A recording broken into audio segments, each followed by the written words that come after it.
Hello guys, मेरा नाम बालकृष्ण श्रीवास्तव है and welcome to code with पीके।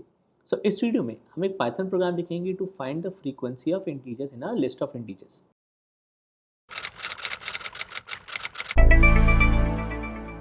तो शुरू करने से पहले इट इज़ रिक्वेस्ट कि please please please please subscribe करें मेरे चैनल को, क्योंकि मेरा चैनल नया है और आपका सपोर्ट, आपका सब्सक्रिप्शन बहुत ज़रूरी है। So please please please please subscribe करेगा मेरे चैनल को। तो चलिए शुरू करते हैं। तो हमको दिया गया है एक लिस्ट, एक पाइथन लिस्ट ऑफ इंटीजर। हमको पता लगाना है कि हर एक इंटीजर का इस लिस्ट में फ्रीक्वेंसी क्या है। तो अगर ये इनपुट दिया है तो ये आउटपुट होना चाहिए कि इस कॉरिस्पॉन्डिंग इंटीजर के लिए ये फ्रीक्वेंसी है। 4 आया ट्वाइस, 4 का फ्रीक्वेंसी 2 है। 76 आया 3 टाइम्स, 76 का फ्रीक्वेंसी 3 है। 3 आया 2 times and so on.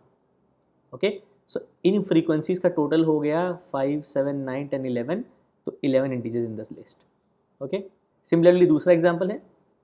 Okay, 1 आया 2 बार, 2 आया 2 बार, 3 आया वंस एंड 20 आया 1 बार। इन दोनों एग्जाम्पल्स में डिफरेंस क्या है? डिफरेंस ये है कि इस वाले केस में आउटपुट ऑफ इंटीजर्स उसी ऑर्डर में है जिस ऑर्डर में इंटीजर्स लिस्ट में है। मतलब लिस्ट में 4 सबसे पहली बार आया तो 4 का आउटपुट आया, 76 आया, फिर 76 आया, 3 आया, फिर 3 आया, 20 आया, फिर 20 आया। सेकेंड वाले केस में आउटपुट ऑर्डर में है, सॉर्टेड ऑर्डर में। मतलब 1, 2, 3 और 20 यूनिक इंटीजर्स हैं, तो उनकी फ्रीक्वेंसीज उस ऑर्डर में बताई गई है, सॉर्टेड ऑर्डर में। तो 1 पहले आया, फिर 2, फिर 3 एंड 20। ओके, तो हमारा कोड सिमिलर रहेगा और हम देखेंगे कि हम दो डिफरेंट ऑर्डर ऑफ आउटपुट कैसे अचीव कर सकते हैं। तो हम यूज़ करेंगे इस केस में एक जिसको मैं दे दूंगा एफ नाम, फॉर शॉर्ट फॉर फ्रीक्वेंसी। हमको पता है पाइथन में क्या होती है, की वैल्यूज पे स्टोर करती है। इस केस में हमारा की हो जाएगा यूनिक इंटीजर्स, ओके, इस लिस्ट के, और वैल्यू हो जाएगा उनका कॉरिस्पॉन्डिंग काउंट। ओके, तो हर एक की के लिए एक वैल्यू, सो हर एक इंटीजर, यूनिक इंटीजर के लिए उसका कॉरिस्पॉन्डिंग काउंट उस लिस्ट में। ओके, तो मैं आइटरेट करूंगा इस लिस्ट ऑफ इंटीजर्स को। ओके, तो अगर ये इंटीजर इस फ्रीक्वेंसी जो डिक्शनरी है उसमें ऑलरेडी है, ओके, तो हमको ये इंटीजर ऑलरेडी एक बार पहले किसी प्रीवियस आइटरेशन में इस फॉर लूप के मिल चुका है, तो हमको बस इस इंटीजर का काउंट बढ़ा देना है। तो मैं बोलूँगा F of integer plus equal to 1।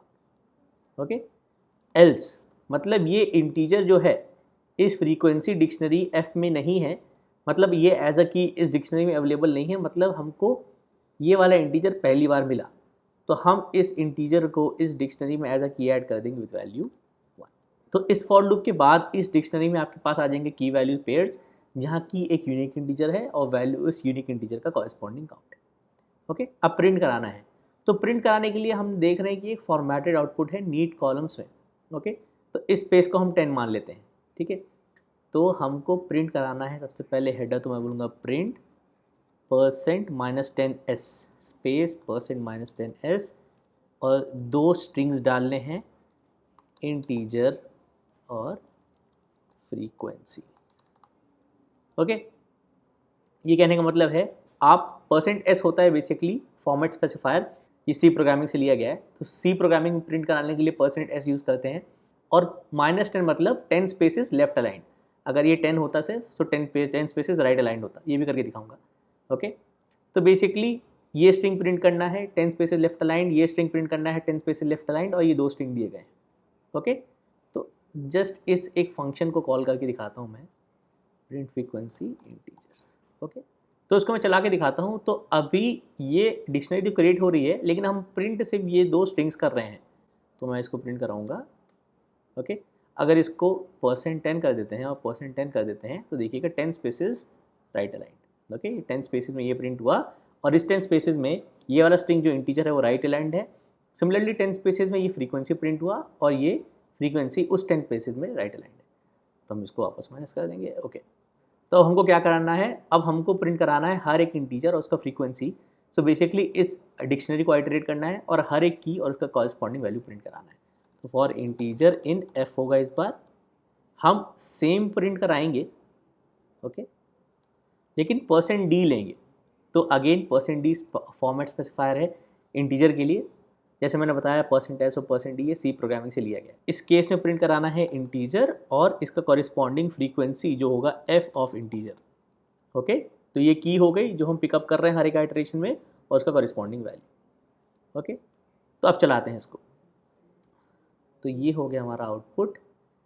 इस लिस्ट के लिए जो हमने सैम्पल से उठाया 4 आया ट्वाइस, 76 आया 3 टाइम्स, 3 आया 2 टाइम्स, 20 आया 2 टाइम्स, 18 होगा। ओके, ऑलराइट, दूसरी वाली लिस्ट चेक करा के देख लेते हैं। ओके, दूसरी वाली लिस्ट में देखिए।